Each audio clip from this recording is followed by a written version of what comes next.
ನಮ್ಮ Uppi sir social ಮೀಡಿಯಾದಲ್ಲಿ troll ಆದವ್ರಗಳ dialogue ನ ಬಳಸಿ ಒಂದು ಸಾಂಗ್ ಮಾಡಿದ್ದಾರೆ. ಅದ್ ಯಾರ್ಯಾರ ಡೈಲಾಗ್ಸ್ ಅಥವಾ ಯಾರನ್ನ ಕಾಲೆಳ್ದಿದ್ದಾರೆ ಅಂತ ಈಗಾಗಲೇ ತುಂಬಾ ಜನ ಯೂಟ್ಯೂಬರ್ಸ್ ಹೇಳಿದ್ದಾರೆ.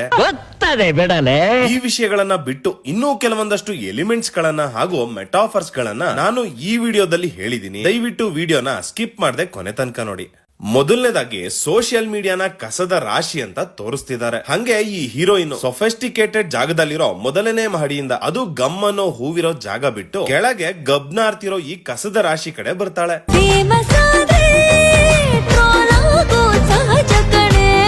ಅಂದ್ರೆ ಇವತ್ತಿನ ಕಾಲದಲ್ಲಿ ಜನ ವೈರಲ್ ಆಗೋಕೋಸ್ಕರ ಎಷ್ಟು ಕೀಳು ಮಟ್ಟಕ್ಕೆ ಬೇಕಾದ್ರೂ ಇಳಿತಾರೆ ಅಂತ ತೋರಿಸ್ತಿದ್ದಾರೆ. ಇನ್ನು ಇಲ್ಲಿ ಬೆಂಗಳೂರಿನ ಜನಕ್ಕೆ ನೀರಿನ ಸಮಸ್ಯೆ ಶುರುವಾಗಿರೋ ಬಗ್ಗೆ ತೋರಿಸಿದ್ದಾರೆ. ರಸ್ತೆಗಳು ಕಿತ್ತು ಹಾಳಾಗಿದಾವೆ. ಆದ್ರೆ ಜನ ತಮ್ಮ ಸಮಸ್ಯೆ ಬಿಟ್ಟು ಸೋನು ಗೌಡ ತರದ ಹುಡುಗಿರು ರೀಲ್ಸ್ ನಲ್ಲಿ ಅರಬೆತ್ತಲೆ ಆಗೋ ಕಡೆ ಗಮನ ಕೊಟ್ಕೊಂಡು ಅದನ್ನ ವೈರಲ್ ಮಾಡ್ಕೊಂಡು ಕೂತಿದ್ದಾರೆ ಅಂತ ತೋರಿಸಿದ್ದಾರೆ. ಅದು ಸಾಲದೆ ನೀರಿನ ಕ್ಷಾಮ ಇರೋ ಸಮಯದಲ್ಲಿ ಇವಳು ತನ್ನ ವ್ಯೂಸ್ ಗೋಸ್ಕರ ಅದೇ ನೀರನ್ನ ಚೆಲ್ಲಾಡ್ತಾ ವೇಸ್ಟ್ ಮಾಡ್ತಾ ಇದ್ದಾಳೆ. ಸೊ ಅವಶ್ಯಕತೆ ಇರೋರಿಗೆ ಅದನ್ನ ಕೊಡೋದ್ ಬಿಟ್ಟು ಊಟ, ನೀರು, ಹಣ, ವಸ್ತುಗಳನ್ನೆಲ್ಲ ಕೇವಲ ಲೈಕ್ಸ್, ವ್ಯೂಸ್ ಗೋಸ್ಕರ ಹಾಳು ಮಾಡೋ ಜನಗಳೇ ಹೆಚ್ಚು ಅಂತ ತೋರಿಸಿದ್ದಾರೆ ಅನ್ಕೋತೀನಿ. ಅವನೊಬ್ಬ ಏನ್ ಹಾರ್ ಹೀರೋನ. ಸೊ ಇಲ್ಲಿ ಹಾರ್ಕೊಂಡ್ ಬರೋ ಮೂಲಕ ಹಾರ್ ಹೀರೋ ಅಂತ ಹೇಳ್ತಿರೋದು ಡೈರೆಕ್ಟರ್ ಪ್ರೇಮ್ ಅವರಿಗೆ. ಆ ಹಿಂದೆ ಇರೋ ಶಾಪ್ ಹೆಸರು ನೋಡಿ, ಆರ್ಟಿಸ್ಟ್ ಅನ್ನೋ ಜಾಗದಲ್ಲಿ ಹಾರ್ಟಿಸ್ಟ್ ಅಂತ ಹಾಕಿದ್ದಾರೆ. ಸೊ ಪ್ರೇಮ್ ಅವರು ಅಕಾರ ಬದಲು ಹಕಾರ ಬಳಸೋದನ್ನ ಈ ಮುಖಾಂತರ ಕಾಲೆಳ್ದಿದ್ದಾರೆ. 6 ಜನ ಹೀರೋಗಳು ಬರ್ತಾರೆ. ಓ ಐ ಸಿ ಕರಿಮಣಿ ಮಾಲೀಕನ.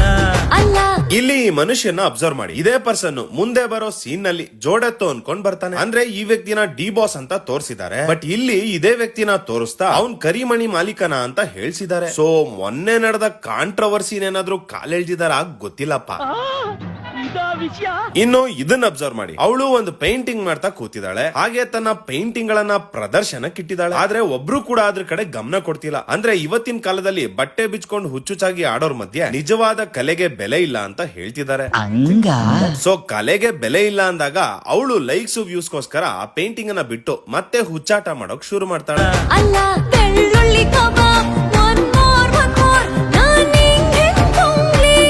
ಇನ್ನು ಇತ್ತೀಚೆಗೆ ತುಂಬಾ ಫೇಮಸ್ ಆದ ಬೆಳ್ಳುಳ್ಳಿ ಕಬಾಬ್ ಚಂದ್ರು ಅವರ ಡೈಲಾಗ್ ಅನ್ನು ಬಳಸ್ಕೊಂಡಿದ್ದಾರೆ. ಆದ್ರೆ ಈ ಹೆಂಗ್ ಪುಂಗ್ಲಿನ ತುಂಬಾ ಜನ ಚಕ್ರವರ್ತಿ ಸೂಲಿಬೇಲಿ ಅವರಿಗೆ ಹೇಳಿರೋದು ಅಂತ ಕನ್ಫ್ಯೂಸ್ ಮಾಡ್ಕೊಂಡಿದ್ದಾರೆ. ಈ ಟಾಪಿಕ್ ಬಿಟ್ಬಿಡ್ಲ ಸರ್, ಯಾಕೋ ನನಗೆ ಬಹಳ ಕನ್ಫ್ಯೂಸ್ ಆಗ್ತಾ ಇದೆ ಸರ್. ಇಲ್ಲಿ ಇವ್ರು ಹೇಳಿರೋದು ನಮ್ಮ ಹೆಂಗ್ ಪುಂಗ್ಲಿ ರಕ್ಷಕ್ ಬುಲೆಟ್ ಬಗ್ಗೆ. ಹೆಂಗೆ ಅಂತೀರಾ? ಹೆಂಗ್ ಪುಂಗ್ಲಿ ಅನ್ನೋವಾಗ ಹೀರೋಯಿನ್ ಮಾಡಿರೋ ಡ್ಯಾನ್ಸ್ ಸ್ಟೆಪ್ ನೋಡಿ. ಇದೇ ಸೇಮ್ ಡ್ಯಾನ್ಸ್ ಸ್ಟೆಪ್ ನ ರಕ್ಷಕ್ ಬುಲೆಟ್ ತುಂಬಾ ಕಡೆ ಮಾಡಿದ್ದಾನೆ. ಈಗ ಗೊತ್ತಾಯ್ತು ಗುರು.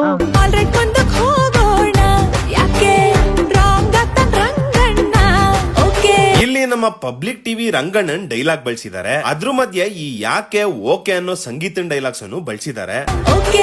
ಅದೆಲ್ಲ ಹಂಗಿರ್ಲಿ, ಇಲ್ಲಿ ರಂಗಣ್ಣ ಅಂತ ಹೇಳ್ತಾ ಟಿವಿನ ತೋರ್ಸೋವಾಗ ಪಕ್ಕದಲ್ಲಿ ಮುಖವಾಡಗಳನ್ನು ಇಟ್ಟಿದ್ದಾರೆ. ಇದು ಯಾಕೆ ಅಂತ ಯಾರಿಗಾದ್ರೂ ಅರ್ಥ ಆಗಿದ್ರೆ ದಯವಿಟ್ಟು ಕಮೆಂಟ್ ಬಾಕ್ಸ್ ಅಲ್ಲಿ ತಿಳಿಸ್ರಪ್ಪ.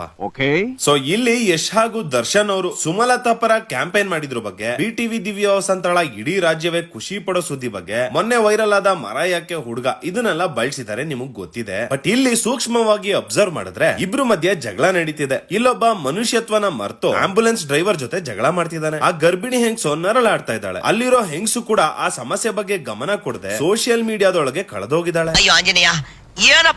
ಅಲ್ಲಿ ಸುತ್ತ ಇರೋ ಜನ ಕೂಡ IPL ನೋಡ್ಕೊಂಡು, ನ್ಯೂಸ್ ಚಾನೆಲ್ಸ್ ನೋಡ್ಕೊಂಡು ಮುಳುಗೋಗಿದ್ದಾರೆ. ಇನ್ನೊಂದಷ್ಟು ಜನ ಬರೀ ನಿಂತು ನೋಡ್ಕೊಂಡು ಕಮೆಂಟ್ಸ್ ಮಾಡ್ತಿದ್ದಾರೆ. ಸೊ ಜನಗಳು ಸೋಷಿಯಲ್ ಮೀಡಿಯಾದ ಪ್ರಭಾವದಿಂದ ಮನುಷ್ಯತ್ವ ಮರ್ತು ಮೃಗಗಳಾಗೋಗಿದ್ದಾರೆ ಅಂತ ತೋರಿಸ್ದಂಗಿದೆ.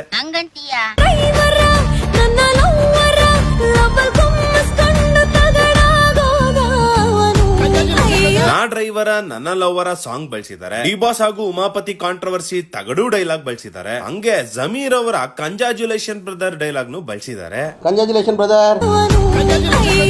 ಜಮೀರ್ ಅವ್ರ ಡೈಲಾಗ್ ಬಳಸಿದ್ದು ಓಕೆ, ಆದ್ರೆ ಬಳಸಿರೋ ಸೀಕ್ವೆನ್ಸ್ ನ ಸರಿಯಾಗಿ ಅಬ್ಸರ್ವ್ ಮಾಡಿ. ರಸ್ತೆ ಸರಿ ಇಲ್ಲ, ಆಂಬುಲೆನ್ಸ್ ಮುಂದೆ ಹೋಗ್ತಿಲ್ಲ, ಆ ಗರ್ಭಿಣಿ ಹೆಂಗ್ಸು ನರಳಾಡ್ತಾ ಇದ್ದಾಳೆ. ಸೊ ಇವರನ್ನ ಗೆಲ್ಸೋ ಮುಖಾಂತರ ಜನಗಳು ಪರದಾಡ್ತಾ ಇರೋದಕ್ಕೆ ಅವರು ಜನಗಳಿಗೆ ಕಂಜಾಜುಲೇಷನ್ ಅಂತ ಹೇಳ್ದಂಗಿದೆ. ನೀವು ಬಹಳ ಬುದ್ಧಿವಂತರು. ಇದು ಹಂಸಲೆ ಕಟ್ಯೂನು ಕಣೆ, ನಿನ್ನ ಕೇಸ್ ಹಾಕ್ತಾರೆ ಕಣೆ. ಇನ್ನು ಹಂಸಲೇಖ ಅವರ ವಿಚಾರ ಇಲ್ಲಿ ಯಾಕೆ ಬಂತು? ಏಕೆ ಮಹಾಪ್ರಭು? UI ಸಿನಿಮಾದ music director B Ajaneesh Loknath ಅವರು ಈ ಹಿಂದೆ ಕಿರಿಕ್ ಪಾರ್ಟಿ ಸಿನಿಮಾದ ಹಾಡಿನಲ್ಲಿ ಹಂಸಲೇಖ ಅವರ ಟ್ಯೂನ್ ಅನ್ನ ಯೂಸ್ ಮಾಡಲಾಗಿದೆ ಅಂತ ಇದೇ ಅಜನೀಶ್ ಲೋಕನಾಥ್ ಅವ್ರ ಮೇಲೆ ಲಹರಿ ಮ್ಯೂಸಿಕ್ ನವರು ಕೇಸ್ ಹಾಕಿದ್ರು. ಅದಕ್ಕೆ ಈಗ ಅಜನೀಶ್ ಅವರು ಈ ರೀತಿ ಟಕ್ಕರ್ ಕೊಟ್ಟಿದ್ದಾರೆ.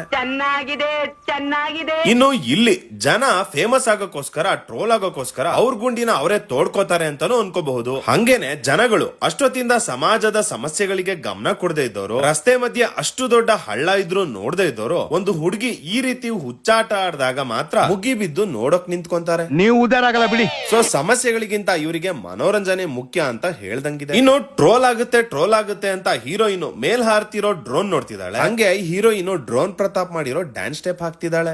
ಟ್ರೋಲ್ ಆಗುತ್ತೆ, ಇದು ಟ್ರೋಲ್ ಆಗುತ್ತೆ, ಇನ್ಸ್ಟಾದಲ್ಲಿ ತುಂಬಾ ರೀಲ್ಸ್ ಆಗುತ್ತೆ. ಸೊ ಇಲ್ಲಿ ನಮ್ಮ ಉಪ್ಪಿಸರೋ ಕಾಕ ಅಣ್ಣನ್ನು ಬಿಟ್ಟಿಲ್ಲ. ಇವಳ ಹೀರೋ ಎಲ್ಲಿದ್ಯಪ್ಪ, ಆಹಾ, ಜನಗಳ ಮಧ್ಯೆ ಇದ್ದೀನಪ್ಪ. ಇಲ್ಲಿ ಹಿಂದೆ ಪ್ರತಿಭಟನೆ ನಡೀತಾ ಇದೆ. ಪೊಲೀಸು ಲಾಠಿ ಪ್ರಹಾರ ಮಾಡ್ತಿದ್ದಾರೆ. ಹಂಗೆ ವಾಟರ್ ಕ್ಯಾನನ್ ಬಳಸಿ ಜನರನ್ನ ಚದುರಿಸೋಕೆ ಹೆದರಿಸೋಕೆ ನೋಡ್ತಾ ಇದ್ದಾರೆ. ಇದು ಪ್ರಸ್ತುತ ರೈತರ ದೆಹಲಿ ಪ್ರತಿಭಟನೆ ಬಗ್ಗೆ ತೋರಿಸ್ದಂಗಿದ್ಯಪ್ಪ. ರೈತ ಅಂದ್ಮೇಲೆ ಕರ್ನಾಟಕ ಆದ್ರೆ ಏನು, ಭಾರತ ಆದ್ರೆ ಏನು, ಎಲ್ಲ ಒಂದೇ. ರೈತರ ಮಧ್ಯೆನೆ ಇದ್ಕೊಂಡು ತಾನು ಒಬ್ಬ ರೈತ ಅಂತ ಹೇಳ್ಕೊಂಡು ಎಲೆಕ್ಷನ್ ಗೆಲ್ಲೋಕ್ ಮಾತ್ರ ನೋಡ್ತಾರೆ. ಆದ್ರೆ ಅವರ ಸಮಸ್ಯೆಗಳಿಗೆ ಪರಿಹಾರ ಕೊಡೋದಾಗ್ಲಿ, ಅವರ ಪರ ಧ್ವನಿ ಎತ್ತೋದಾಗ್ಲಿ ಮಾಡದೆ ಬರೀ ಬೊಗಳೆ ಡೈಲಾಗ್ಸ್ ಹೊಡಿತಾರೆ ಅಂತ ಹೇಳೋಕ್ ಹೊರಟಿದಾರ ಅಂತ. No comments, no comments. ನಾನು ನಂದಿನಿ, ಬೀದಿಲಿರ್ತೀನಿ, ಅವ್ನ್ಗಾಗಿ ಕಾಯ್ತೀನಿ. ನಾನು ನಂದಿನಿ ಬಳಸಿದ್ದಾರೆ. ಸೈಕಲ್ ಗ್ಯಾಪ್ ಅಲ್ಲಿ ನಮ್ಮ ಆಟೋ ರಾಮಣ್ಣನು ಬಂದ್ ಹೋದಂಗಿದೆ. ಆದ್ರೆ ಇಲ್ಲಿ ಅವನ್ಗಾಗಿ ಕಾಯ್ತೀನಿ ಅಂತ ಡೈಲಾಗ್ ಯಾಕೆ ಬಂತು? ಈ ಡೈಲಾಗ್ ಆದ್ಮೇಲೆ ಏನ್ ಬರುತ್ತೆ ಕೇಳಿಸ್ಕೊಳ್ಳಿ. ಅವನ ಹತ್ರ ಅಂತದ್ದೇನಿದೆ, ಓಹೋ, ಯಾಕಿಷ್ಟೊಂದು ಬೂಸ್ ಬಂಪ್ಸ್ ಆಗ್ತಿದೆ. ಆಹಾ, ಸೊ ಅವನ್ಗಾಗಿ ಕಾಯ್ತೀನಿ ಅನ್ನೋ ಈ ಡೈಲಾಗು ಈ ಗೂಸ್ ಬಂಪ್ಸ್ ಮಹೇಶ್ ಅವರಿಗೆ ಡೆಡಿಕೇಟ್ ಮಾಡಿರೋದು. ಅದೇಂಗೆ? ಈ ಅಪ್ಪ ಒಂದ್ ಇಂಟರ್ವ್ಯೂ ನಲ್ಲಿ ಏನ್ ಹೇಳಿದ್ದಾರೆ ಅಂತ ಕೇಳಿಸ್ಕೊಂಡ್ಬಿಡ್ರಪ್ಪ. ನನ್ನ ಕೊನೆ ಆಸೆ ಬಸ್, ನನ್ನ ಜೀವನದ ಕೊನೆ ಆಸೆ ನಿಮ್ ಸಿನಿಮಾ ಮಾಡ್ಬೇಕು ಅನ್ನೋದು. ಅದಾಗ್ಲಿ ಬಸ್, ಇದೊಂದು ನನ್ನ ರಿಕ್ವೆಸ್ಟ್ ಅಷ್ಟೇ. ಸೊ ಇಂಡೈರೆಕ್ಟ್ ಆಗಿ ಡಿ ಬಾಸ್ ಹತ್ರ ಅಂತದ್ದೇನಿದೆ ಅಂತ ಹೇಳಕೊಳ್ತಿದಾರ ಅಂತ. No comments, no comments. ಇದು ಖಚಿತಾನೆ, ಇದು ಉಚಿತಾನೆ. ಇನ್ನು ಖಚಿತ, ಉಚಿತ, ನಿಶ್ಚಿತ DKಶಿ ಅವರ ಡೈಲಾಗ್ ಆಯ್ತು. 200 ಯೂನಿಟ್ ಉಚಿತ, 2,000 ರೂಪಾಯಿ ಖಚಿತ, 10 ಕೆಜಿ ನಿಶ್ಚಿತ. ಆದ್ರೆ ಇವಳು ಮೇಲತ್ತಿ DKಶಿ ಅವರನ್ನ ಕೆಳಗ್ ದಬ್ಬಿದ್ಯಾಕೆ ಅಂತ. ಅಂದ್ರೆ ಸರ್ಕಾರ ಹೆಣ್ಣು ಮಕ್ಳಿಗೆ ಎಲ್ಲಾನು ಫ್ರೀ ಅಂತ ಕೊಟ್ಟು ಕೊನೆಗೆ ಅಧಿಕಾರದಿಂದ ಕೆಳಗಿಳಿತಾರೆ ಅಂತ ಹೇಳಕೊಟ್ಟಿದಾರ ಅಂತ. ಈಗ ಗೊತ್ತಾಯ್ತು. ಆ ಚಂದ್ರು ಹೈಟು ಕಣೆ, ನೀನ್ ತಗಲ ಕೊಂಟೆ ಕಣೆ. ಇನ್ನು ಚಂದ್ರು ಅವರದು ಬರೀ ಬಿಲ್ಡಪ್ಸ್ ಗಳು ಇಲ್ಲಿನ ಹುಲಿನ ಗಾಡ್ಸಿಲ್ಲ ಅಂತ ಹೇಳ್ತಾರೆ ಅನ್ನೋ ಬಗ್ಗೆ ಕಾಲೆಳ್ದಿದ್ದಾರೆ. ನೀನ್ ತಗ್ಲಾಕೊಂತಿಯ ಕಣೆ ಅಂತ ಯಾರಿಗ್ ಹೇಳಿರ್ಬೋದು? ಐ ಲವ್ ಯು ಸಿನಿಮಾದಲ್ಲಿ ರಚಿತಾ ರಾಮ್ ತಗ್ಲಾಕೊಂಡಿದ್ರ ಬಗ್ಗೆ ಕಾಲೆಳ್ದಿರ್ಬೋದು ಅನ್ಕೋತೀನಿ. ಇಷ್ಟನ್ನ ಬಿಟ್ಟು ಇನ್ನೂ ಬೇರೆ ವಿಚಾರಗಳು ನಿಮ್ ಕಣ್ಣಿಗೆ ಬಿದ್ದಿದ್ರೆ ದಯವಿಟ್ಟು ಕಮೆಂಟ್ ಬಾಕ್ಸ್ ಅಲ್ಲಿ ಮೆನ್ಷನ್ ಮಾಡಿ ಅಂತ ಹೇಳ್ತಾ ಇವತ್ತಿನ ವಿಡಿಯೋನ ಮುಗಿಸ್ತಾ ಇದ್ದೀನಿ.